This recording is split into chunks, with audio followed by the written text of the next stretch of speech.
বিশেষ করে যারা বেকার যুবক, শিক্ষা জীবন শেষ হওয়ার পর যখন তাদের স্বাভাবিক কার্যক্রম পরিচালনা করাই তাদের জন্য দুঃসাধ্য। যখন পড়াশোনা চলাকালীন টিউশন করে কিংবা বিশ্ববিদ্যালয়ের হোস্টেলে থেকে তারা পড়াশোনা চালিয়ে যেতে পারে, কিন্তু বর্তমান ২৪ সালে এখন আমরা নতুন বাংলাদেশে যারা পড়াশোনা শেষ করে, যাদের বিশ্ববিদ্যালয়ে অনার্স মাস্টার শেষ হওয়ার পর বিশ্ববিদ্যালয়ের হলে আর থাকার সুযোগ থাকে না, সেক্ষেত্রে বেকার যুবকদের ঢাকার মধ্যে বিভিন্ন মেসে ৪ থেকে ৫ হাজার টাকা নিয়ে মাসে থাকার জন্য ৪,০০০ টাকা খরচ করা লাগে। পাশাপাশি তার যাতায়াত খরচ এবং খাওয়া খরচ বাবদ তার স্বাভাবিক জীবনযাপন করাই যেখানে দুঃসাধ্য, সেখানে আমরা লক্ষ্য করছি যে একটা প্রতি মাসে একজন চাকরি প্রত্যাশীর ৪ থেকে ৫টা সার্কুলার থাকে, অনেক সময় বেশিও থাকে। এমন সময় আমরা মাঝে মধ্যে দেখতে পাই একই সপ্তাহে ৩টা ৪টা পর্যন্ত সার্কুলার, সার্কুলার করার সিস্টেমটা এরকম, যখন নিয়োগ সার্কুলার দেওয়া হয় তখন কিন্তু তারিখ ফিক্স থাকে না যে কখন পরীক্ষা হবে।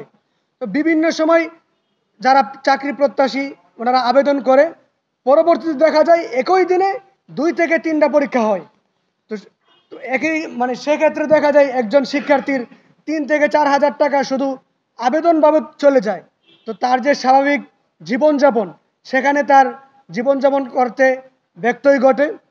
তো সেই কথা বিবেচনা নিয়ে বাংলাদেশ ছাত্র অধিকার পরিষদ আজকে চাকরিতে আবেদন ফি ন্যূনতম সর্বোচ্চ ২০০ টাকা হতে পারে, এর বেশি কোনোভাবেই গ্রহণযোগ্য আমরা মনে করি না।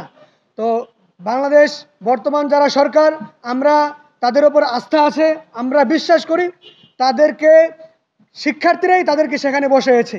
তো যেহেতু এই সরকার শিক্ষার্থীদের সরকার, শিক্ষার্থীদের কথা বিবেচনা করে তিনারা চাকরিতে আবেদন ফি ২০০ টাকা করবে বলে আমি বিশ্বাস রাখি।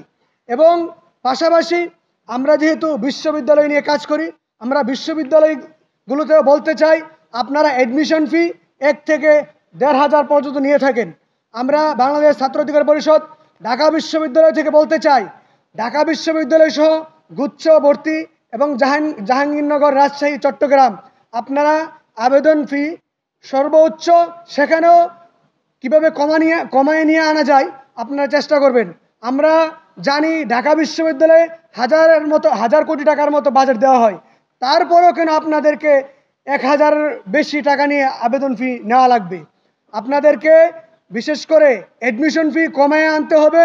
এবং যারা আমরা জানি যে ঢাকা বিশ্ববিদ্যালয়ের পরীক্ষা বা বিভিন্ন বিশ্ববিদ্যালয়ের পরীক্ষা দেওয়ার জন্য গ্রাম থেকে দূর দূরান্ত থেকে ঢাকায় আসতে হয়, তো সেভাবে তারা যেন ভোগান্তির শিকার না হয়, সেভাবে আপনারা লক্ষ্য রাখবেন। ধন্যবাদ সবাইকে।